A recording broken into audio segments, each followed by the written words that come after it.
Podcastidae, la familia de podcast de ciencia, medio ambiente y naturaleza, te ofrece este programa.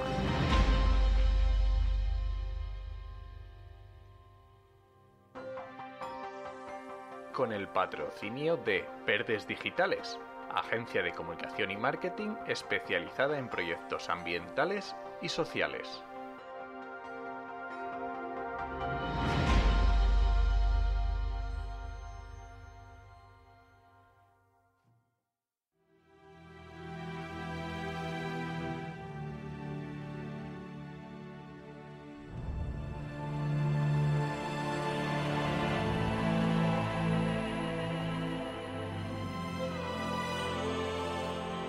El Atlas de la Biodiversidad, con Álvaro Luna.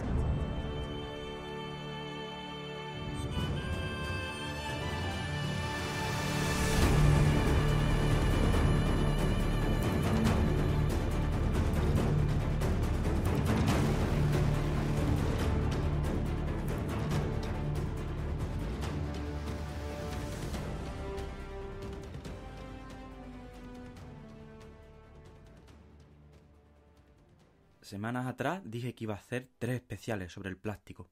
Y aquí estamos ya, con el tercero y último. Además, con este programa, el Atlas de la Biodiversidad para hasta septiembre, cuando volveré tras un merecido descanso con nuevas historias sobre naturaleza. Bien, el primero de estos especiales que he ido creando sobre un tema concreto fue sobre el impacto del plástico en ecosistemas terrestres. El segundo, como recordarán, lo centré en aguas continentales, es decir, en ríos y lagos del mundo. Hoy os voy a hablar, por fin, del impacto del plástico en ecosistemas marinos, lo más conocido por el gran público. Aunque, como vamos a comprobar, esto tampoco quiere decir que se sepa todo, o ni siquiera que se sepa mucho. Es un tema inmenso, con multitud de detalles, para el que esta vez sí hay una literatura científica amplia, así que debo resumir, para intentar daros básicamente unas pinceladas de lo que está ocurriendo. Pero no obstante es importante recalcar que queda mucho por saberse de este tema, incluso en los contextos para los que ya hay bastante información.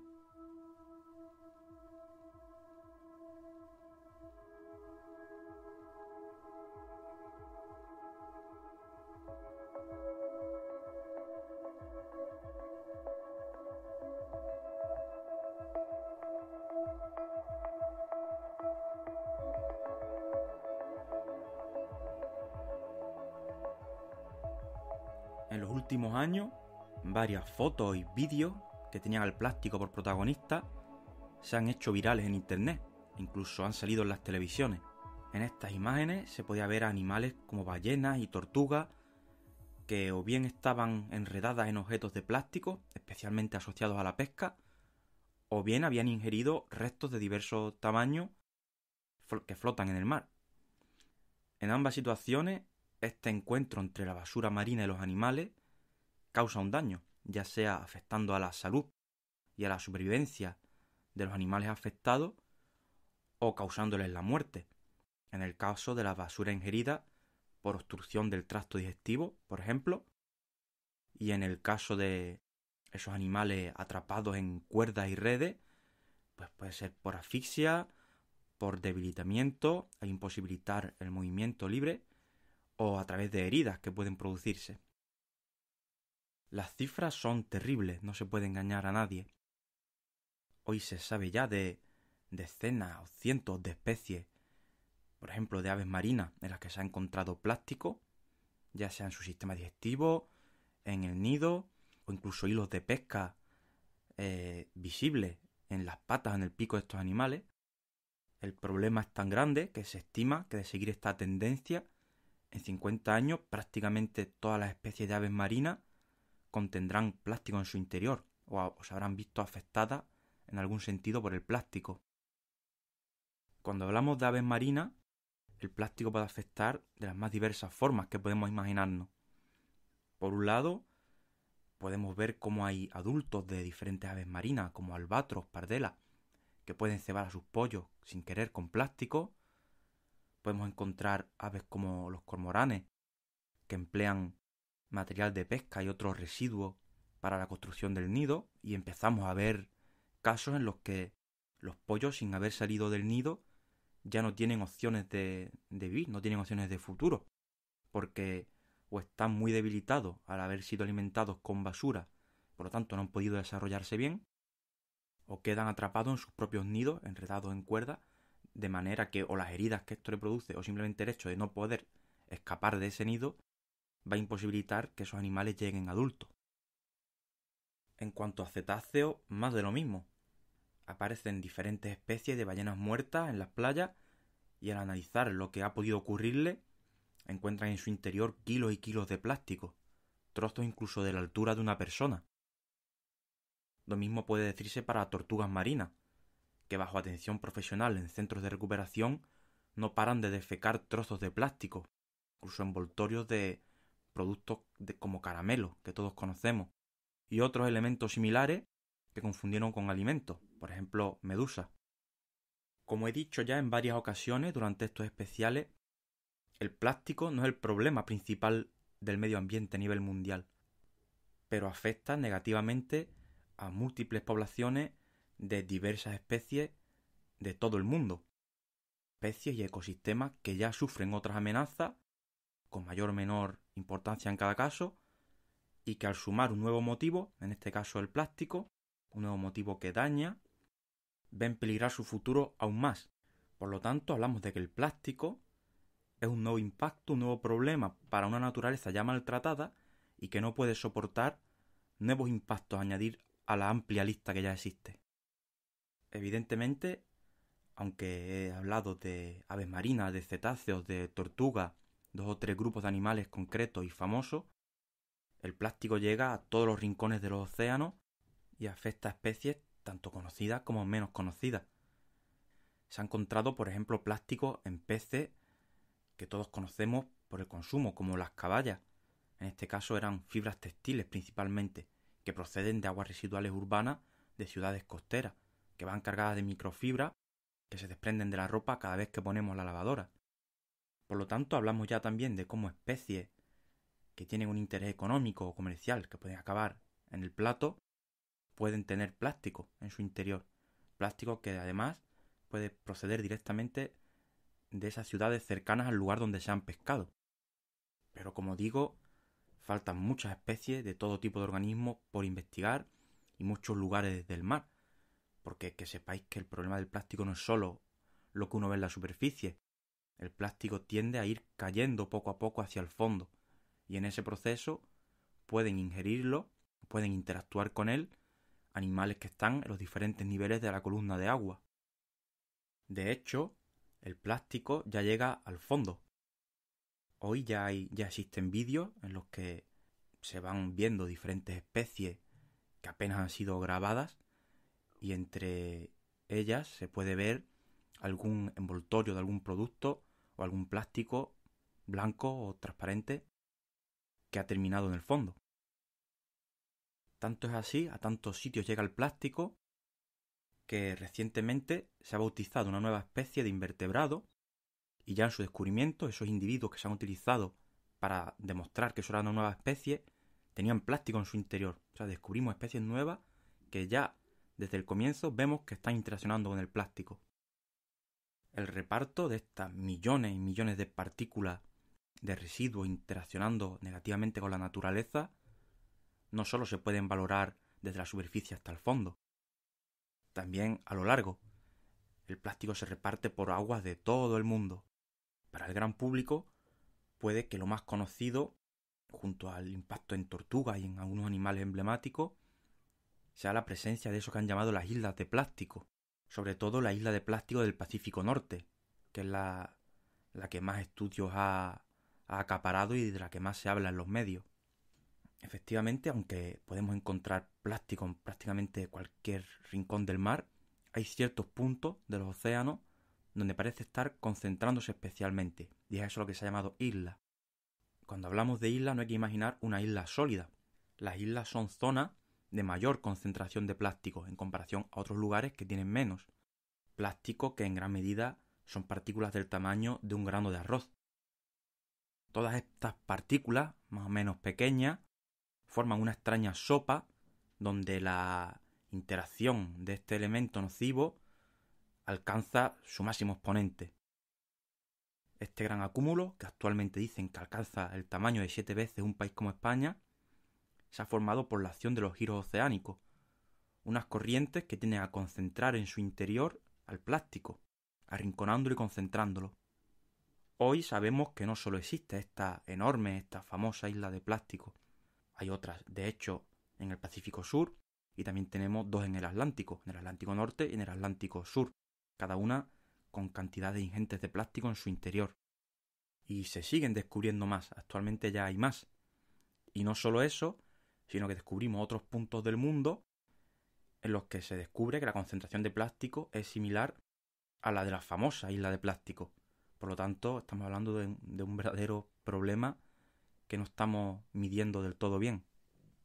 Por ejemplo, el mar Mediterráneo no tiene una isla de plástico, pero prácticamente todo el Mediterráneo tiene unas concentraciones elevadísimas de este material flotando en sus aguas.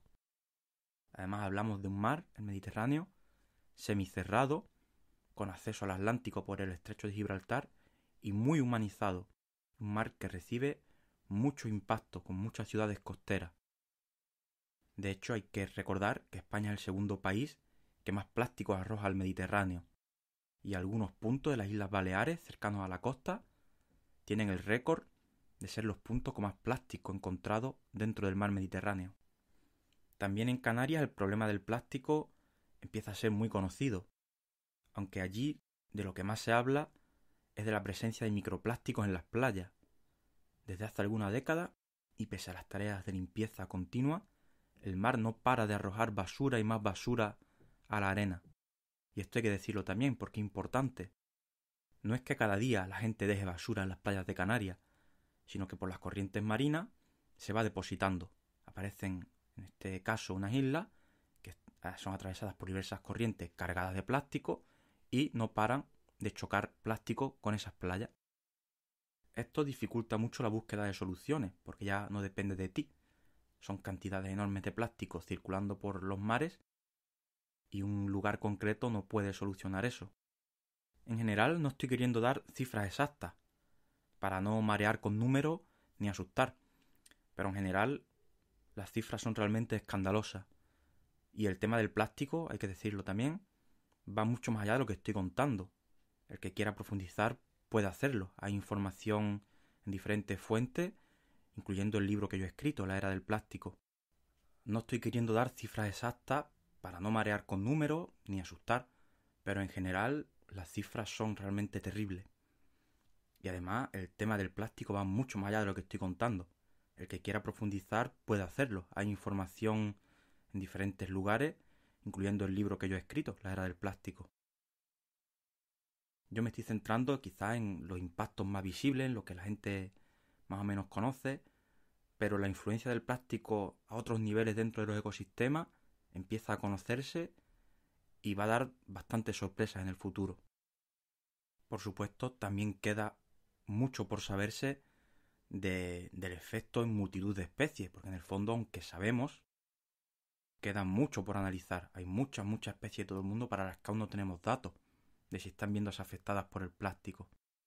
Y por supuesto regiones del mundo enteras, mares del mundo, ecosistemas marinos del mundo para los que apenas sabemos nada, algo anecdótico es lo que sabemos en comparación a todo lo que posiblemente esté ocurriendo.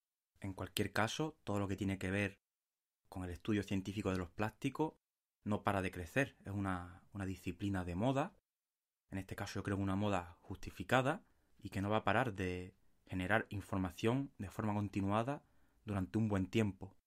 Creo que en cierto modo la moda, aparte de por la importancia real que tiene el problema, ha venido de que en este caso no hablamos de un impacto lejano, de algo que nos cuentan pero no vemos, sino que estos residuos, que muchos son de nuestra vida cotidiana, los tenemos en casa. Vemos que la fuente del problema es cercana, va de nosotros a la naturaleza. Por ejemplo, cuando vemos vídeos de una tortuga o una ballena con plástico dentro, en ocasiones podemos reconocer perfectamente qué es lo que están extrayendo de su interior, incluso la marca del producto, en caso de ser una botella o un envoltorio de algo. Esto nos da una sensación de cercanía al problema, eres consciente de que algo que puedes tener en ese mismo momento en las manos puede estar dañando a la naturaleza.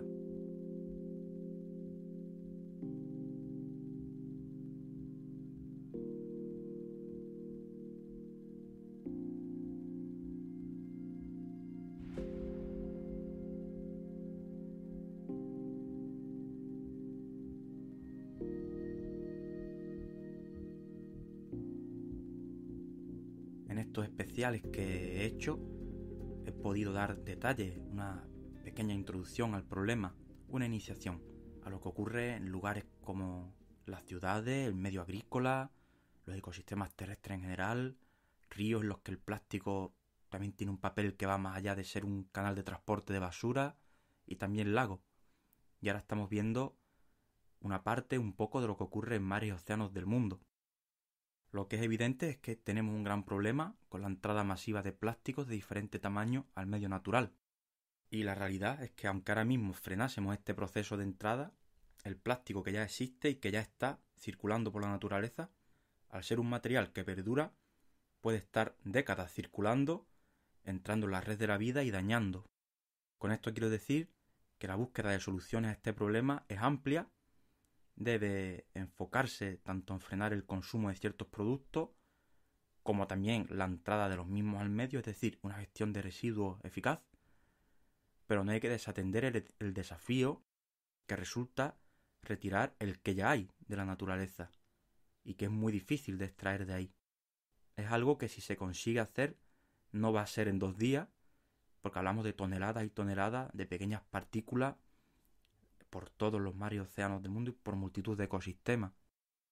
Pero bueno, por ver lo positivo, como ven, aunque nada es fácil, se está trabajando, cada vez se sabe más, cada vez la gente parece más concienciada y los políticos están tomando decisiones de regular el consumo de ciertos productos de plástico y su fabricación.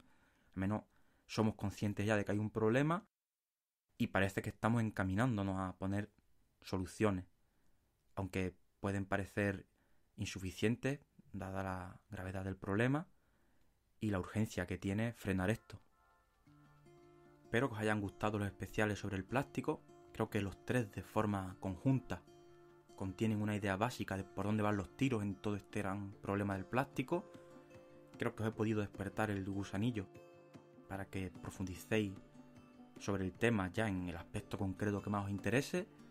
Y bueno, espero que en septiembre sigáis estando ahí y yo voy a volver con muchas nuevas historias y con un podcast que seguro que cada vez va mejorando y creciendo. Como sabéis, podéis seguirme en las diferentes redes sociales, podéis seguir también a Podcastidae, la red a la que pertenece este podcast, donde podéis encontrar otros de otra temática científica y ambiental igualmente interesante, y recordar también que este programa está patrocinado por Verdes Digitales, a los que podéis seguir también a través de redes sociales y podéis consultar su página web verdedigitales.com. Espero que tengáis un buen verano dentro de todo lo que está ocurriendo este año 2020, que el verano se pueda disfrutar dentro de lo posible y nos vemos en septiembre.